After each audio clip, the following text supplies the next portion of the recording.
Welcome back to the Renegade Report. I'm Francis Mayer, Sports Information Director for the greatest community college athletic department in the known universe, BC Athletics, since 1923.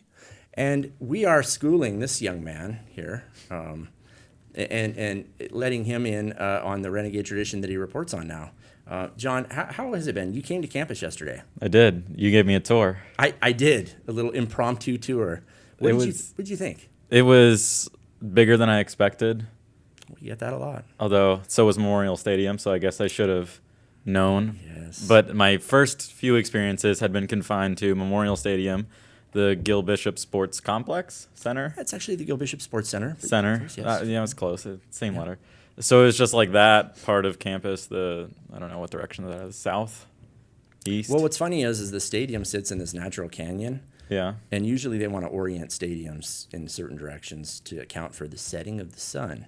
And they didn't do that. So I guess we're kind of on the southish side of this. Yeah, that works. Yeah.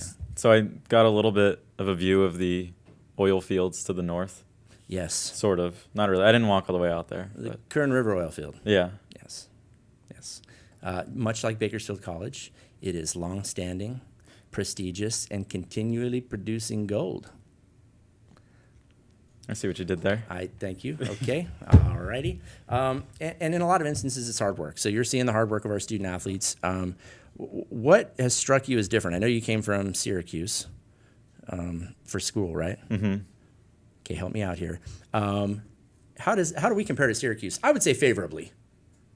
I would say real favorably. In fact, I think the Renegades could beat the Orange Men on the football field. I don't know. Syracuse is having a pretty good football season with their So are the upset of Renegades. Clemson. And So are the Renegades, my friend. yeah, well, We should be 7-0. But anyway, they could be, but just need to clean up some things. like what?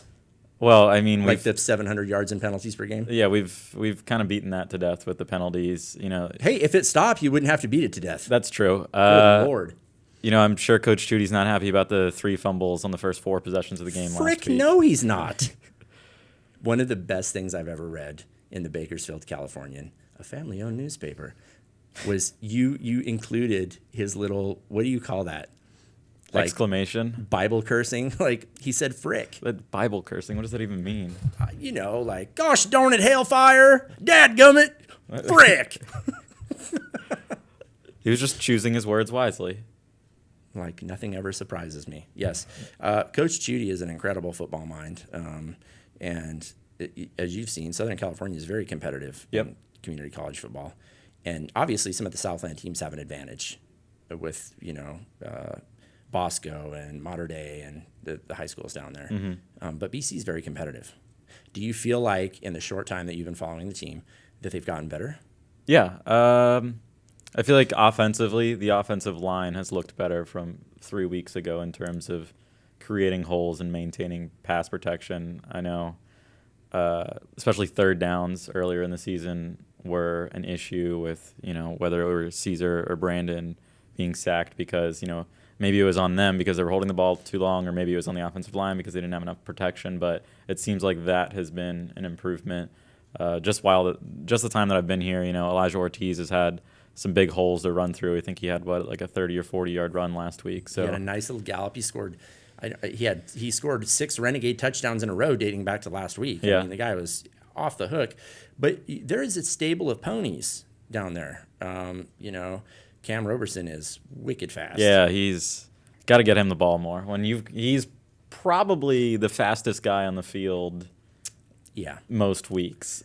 Well, So my philosophy is if you just get the fastest guy the ball, but yeah, he can do some things. He absolutely can, and you can see this run on Twitter and on Facebook and on GoGades.com. But when he returned a punt against Ellie Harbor, he ran. It was like you could hear the Benny Hill theme. He ran from one sideline to the next. No one ever touched him.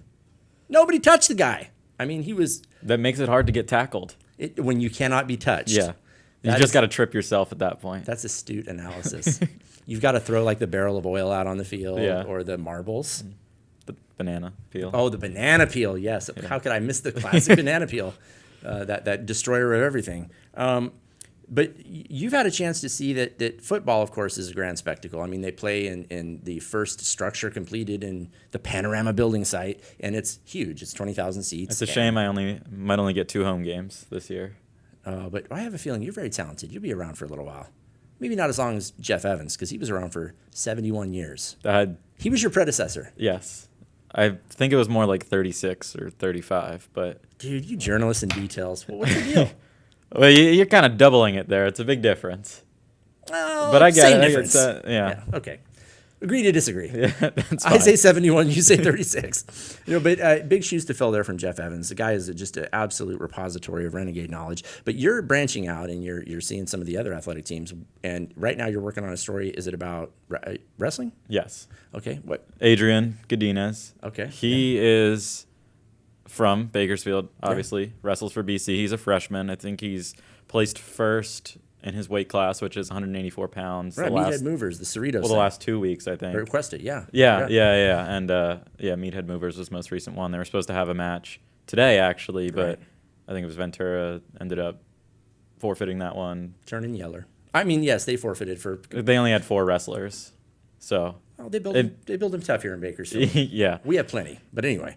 So obviously he's a very talented wrestler. He did well in states last year, his senior year, despite injuring his ankle at the Valley Championships. He wasn't supposed to wrestle for another month. Went back and wrestled the next day. So yeah, that's pretty good for him.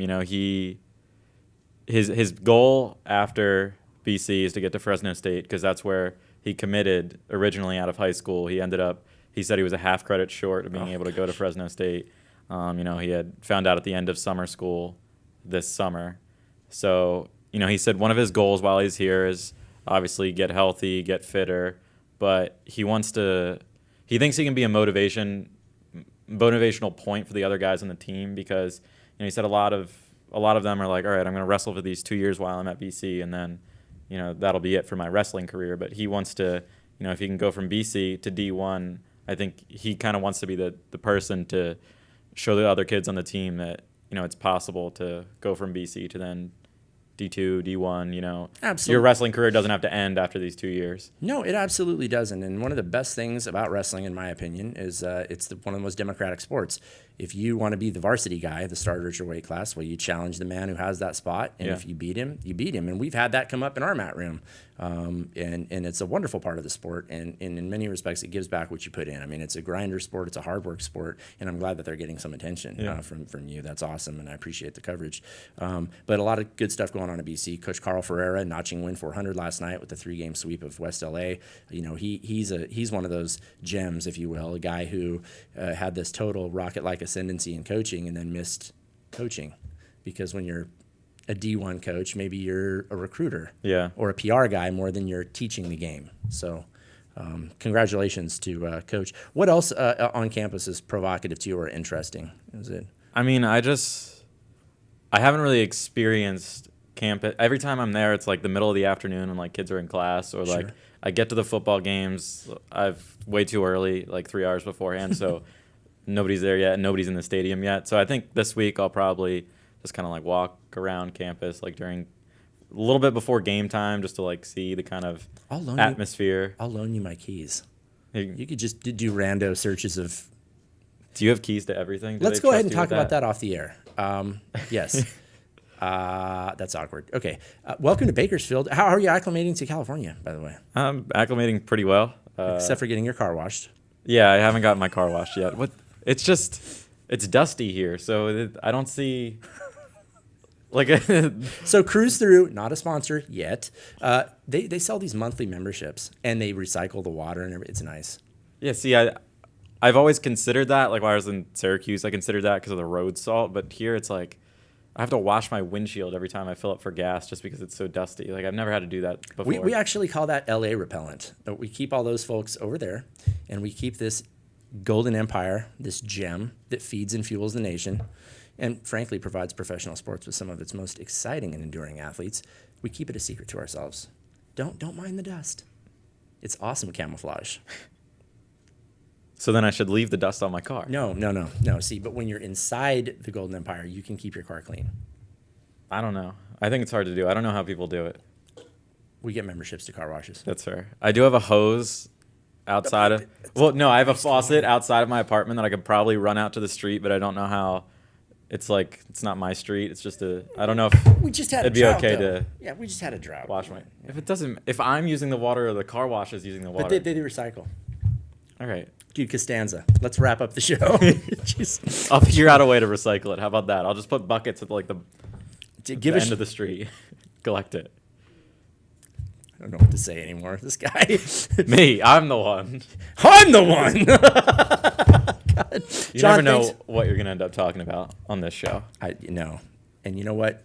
Just like the Renegades with 20 athletic teams and over 400 student athletes and the 30 plus coaches and even more than that when you count in athletic trainers and administrative staff like athletic director Sandy Taylor, associate athletic director Keith Ford, and strength coach Zach. That dude's awesome. He's also a local product. You get a great department, and you get a department that produces athletes and citizens that contribute to our Golden Empire. So come out this weekend. Saturday is the final home game for Bakersfield College football. Plus, Friday night, volleyball is playing, and men's soccer and women's soccer. It's like a quadruple header this weekend at Bakersfield College. So come out and support your Renegade athletes. They're most likely people you know, and everybody in Bakersfield has 2 degrees of separation to that Palace on Panorama, Bakersfield College. We will see you this weekend, hopefully, but if not, we'll see you next Thursday. I'm Francis Mayer. We'll see you soon.